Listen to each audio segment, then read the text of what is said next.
इस वक्त की सबसे बड़ी खबर आ रही है भारतीय मुद्रा बाजार से। डॉलर के मुकाबले भारतीय रुपया आज अपने इतिहास के सबसे निचले स्तर पर जा पहुंचा है। जी हाँ, ये इस वक्त की सबसे बड़ी और सबसे जरूरी खबर है। एक बार फिर रुपया में बड़ी कमजोरी। डॉलर के मुकाबले रुपया 88.44 पर आ गया।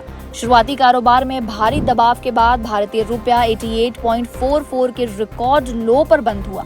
रुपए में आई इस बड़ी कमजोरी के पीछे कई कारण बताए जा रहे हैं और सबसे पहला और सबसे जरूरी कारण तो है कि अमेरिकी राष्ट्रपति डोनाल्ड ट्रंप द्वारा भारत पर लगाए गए 50% तक के भारी टैरिफ ने भारतीय एक्सपोर्ट पर एक दबाव बढ़ा दिया है। इससे विदेशी निवेशकों में घबराहट का माहौल है और वे भारतीय बाजार से पैसा निकाल रहे हैं। तो सबसे बड़ी वजह बताई जा रही है इंडिया और अमेरिका में ट्रेड टेंशन का बरकरार रहना और FIIs का इस बाजार में अभी भी वापस ना लौटना।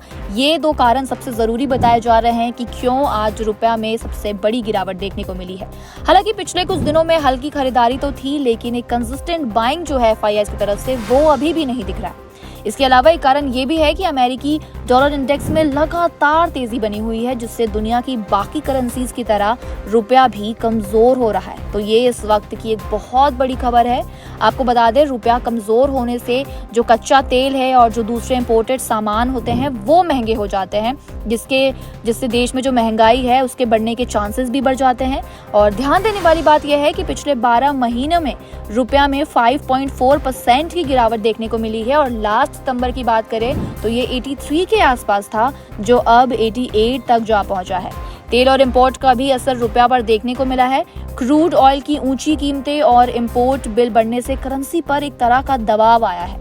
रुपए की कमजोरी से किन कंपनीज को फायदा होगा, आपको वो भी बताते हैं। इंपोर्ट करने वाली कंपनियां जैसे ऑटो, इलेक्ट्रॉनिक्स पर इसका सबसे बड़ा असर देखने को मिलेगा।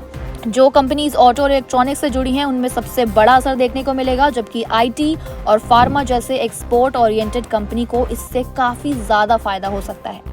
अब तक देखा गया है कि जब भी करेंसी में गिरावट आती है तब RBI जरूरत पड़ने पर इंटरवेंशन करता है ताकि वोलेटिलिटी कंट्रोल हो सके। तो अब देखते हैं कि अभी जो रुपए में गिरावट आई है इसके बाद सरकार और RBI मिलकर इस रिकॉर्ड गिरावट को रोक पाते हैं या उनका इंटरवेंशन होता है या नहीं।